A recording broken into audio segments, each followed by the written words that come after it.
This is my CS2 wingman map, DE Heisberg. It was always called DE Heisberg and at no point any other potentially copyright infringing name. Last year, I made a series of videos about me making it for a mapping contest, yet I never made a video about the results of said contest. So today we're going to change that by analyzing its scores, reactions to it and feedback from the judges to fully understand how it got its second place. Sounds good? Let's begin. I think the good place to start is to look at the score behind our second place. So, we got a total rating of 72.7, consisting of 73 for gameplay, 64 for originality and nearly 90 in aesthetics. Already, I want to point out that while our originality and gameplay stats are nothing out of the ordinary, aesthetics is actually the highest in the entire contest by a fair margin. And even though they were only 15% of the final score, they ended up being what pulled us into the second place. Were our aesthetic score even 10 points lower, we wouldn't have made it into the top 5. That's how close the competition was. Moreover, I really want to double down on the importance of aesthetics in a map's success, since not only did it give us our points, it also indirectly affects the other ratings by making the map more memorable, thus making its gameplay more memorable and thus making its originality stand out better. And also, even on top of that, just having the map look more professional at a subconscious level makes you assume like if they put in the time to make the map look good, they probably put in the time to make it play well. Kinda like dressing up nicely in real life, sort of. Maybe not, I don't know. And yeah, some people might say that this is bias and distracts from the core level design beneath the visuals. But if you think about it, causing intentional bias is a skill that every level designer should have. In the world of mapping, looks maxing is very real. Oh my god, bro. Anyway, back to the other categories. I don't have much to add in terms of originality. Heisberg is mostly a regular wingman map with 2.5 lanes and nothing really that stands out. Like the 2-floor design, the multitude of one-way drops and the really big bomb site is definitely something. But I can see how other contest submissions with working waterfall slides and hostages and whatnot got better scores in this regard. Now, the gameplay though is interesting. 72.7 is not bad at all. And if we see how it was split across the judges, it's actually mostly just one guy who really liked it for a 90, while other ones stuck around 65. Taking a look at the notes they left, we can see a common theme between the three lower scores. Mainly the upper floor feeling disconnected and awkward, with the lower floor gameplay feeling repetitive. And the fourth judge was just having an entirely jolly time and enjoying himself on our map. Honestly, even 65 is low-key decent. That's still better than over half of the submissions, and in general, perfection is basically non-existent. The highest gameplay rating in this contest was around 80 anyway, and to get a map to play well enough is more than you can ask for, especially in Wingman. But, I have an extra game theory on why our gameplay scores were like this, and why we might need to take a unique perspective when looking at them. Basically, all of the community Wingman maps Valve featured throughout the years always came in pairs. And I always thought of them as featuring one macro gameplay map and one micro gameplay map. Now, this might be some high-functioning schizo thinking, but hear me out.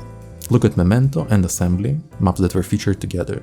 Memento is quite large, with a few disconnected lanes and areas, where to outplay your opponents you really need to strategize on your positioning and area control and the grenades and whatnot on a map-wide macro scale.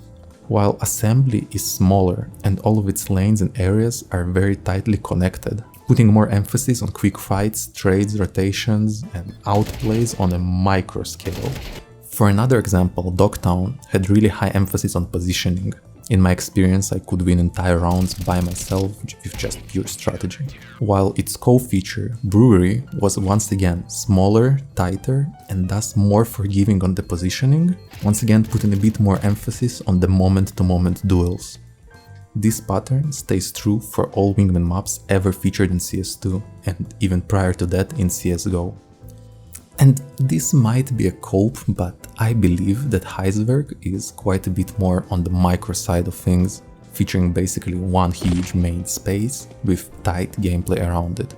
Trying to just hold the site on Heisberg maybe can work, but is often met by quick demise by an aggressive push by a micro player. And looking at the recording of the stream where judges tried the submissions, we can see exactly that. Lucas died over and over trying to control, while Benny was pushing, flanking, rotating and just in general enjoying himself. Of course, as the game went on, the players did get more accustomed to the map's dynamics, but the first impression was already made and the notes written during the first half still applied, which in my mind explains some of the complaints about the repetitiveness and awkwardness. Though even with this whole micro-macro theory, I'm not at all trying to wave away the judges' feedback.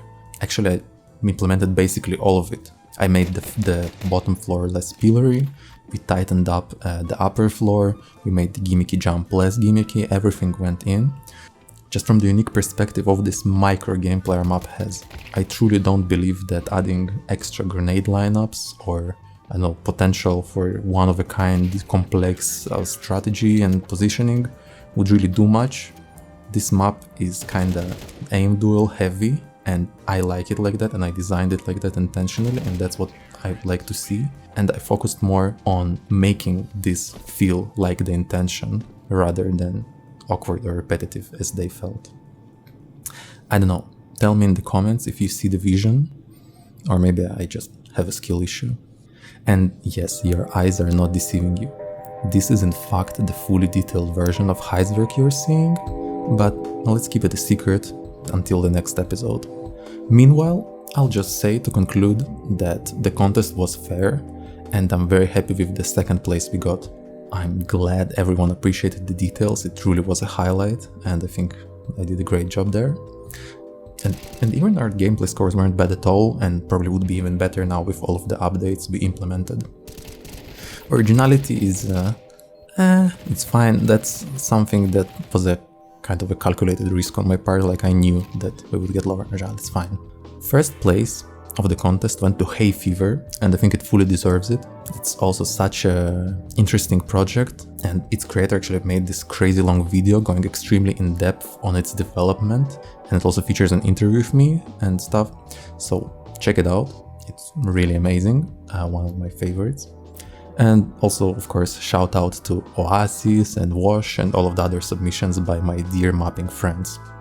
Also, huge thanks to all of you for subscribing and liking the map. Y'all actually somehow managed to defend it from the workshop downvote bots. That was huge. Just love you for that.